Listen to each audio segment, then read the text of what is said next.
So, what are we doing here?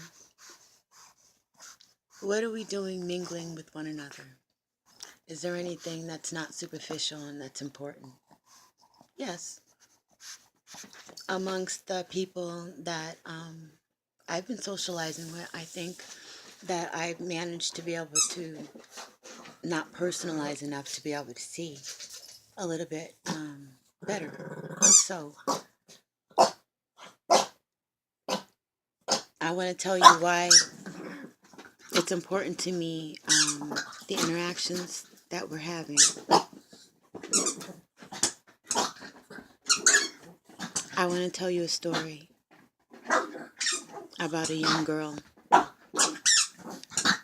Benjamin, stop. Benjamin, stop. Sorry. I want to tell you a story about a young girl who was maybe 17, 18, wilding out, really strung out on drugs, totally lost in the head. no, no family wanted to be bothered with her, and I don't blame them. I had like this death wish, and I didn't care. Talk about the underworld. So, this is hard for me, but I'm a truth teller. So, you have this young woman out in the street, totally doesn't have respect for herself or anyone else. Like, I'm just trying to get money and get high, just surviving. I'm like in a fog and a daze, on a death wish. And I jumped in the back of this car because I was lost, and these young men decided to give me a ride. But my mentality was always that that was an opportunity to make money, to get high, to mingle with some low-soared people, to get numb.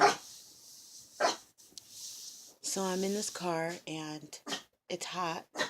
I have a shirt or something I wanted to change, and I began to take off my shirt. And the young man turned around and looked at me and said, "What are you doing? You don't know who we are. You don't know if we would bring you somewhere and do something to you.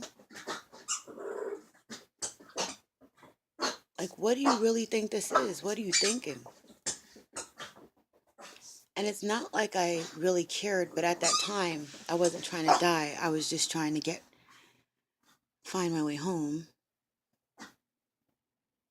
I was just trying to find my way home, and I was lost, and it was hot, and I was grateful for the ride, but my mentality, and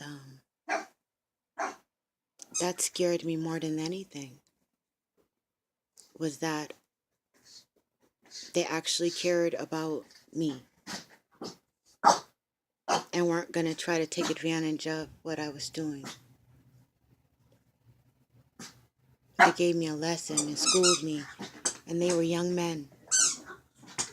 And I had bumped into so many young men and men in general, who like to take advantage of that sort of thing. And that was okay with me because that's how I survived. I was so young and stupid and damaged and hurt,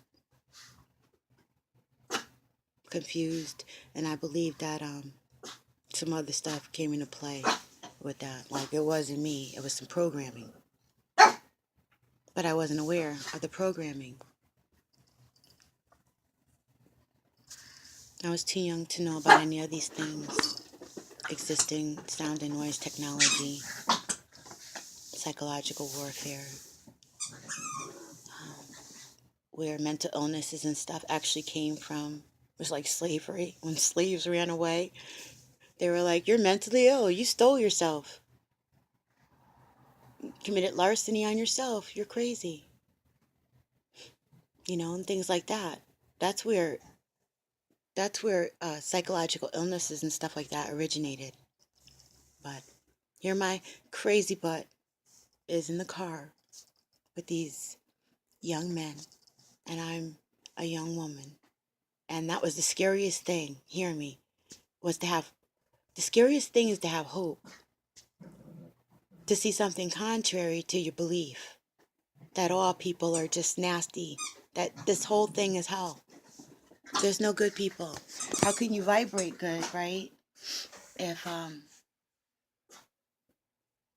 if you're bumping into so many people with low mentality, and if you know about correspondence and the laws of um, attraction,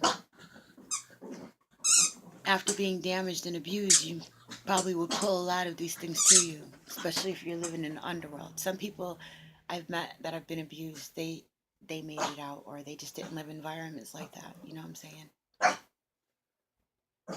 They have careers and they went to school and you know.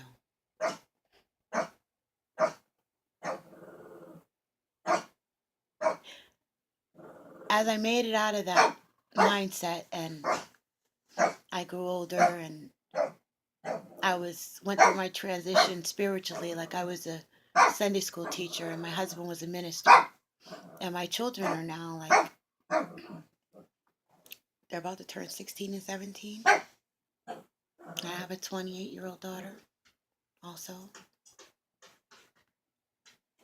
Um, the most important thing, after all the hypocrisy that I've seen in my life and all the damage and all the hurt, is to know that they're going to bump into something good. So I spent a lot of time trying to clear all that nasty stuff out in hopes that even before I really knew about the law of attraction and all that stuff, I just figured if I could make myself better, that I could at least give that to my children instead of what I had. And then that led to me getting out of Christianity and to other beliefs. I'm no longer the Sunday school teacher and stuff. I went on to, um, was it more Black empowerment or Black enlightenment, and started looking at um,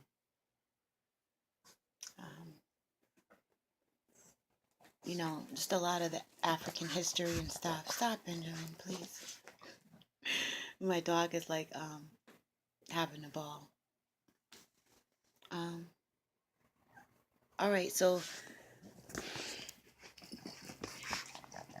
it's so important that a woman bumps into good men, that no matter how messed up that she is, because you don't even know who she's going to be in the future, and you don't know who made her that way while she's sitting in front of you.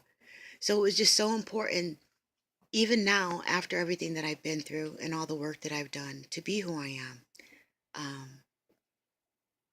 To see that there's men out there still with that kind of mentality, that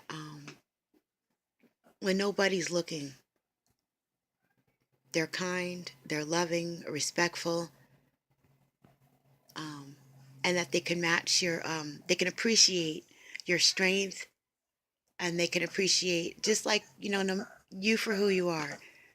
That's important, and it's hopeful for me with the background that I have had of incest and rape and violence and what I had to do to survive as a youth. To make it out of that and do my work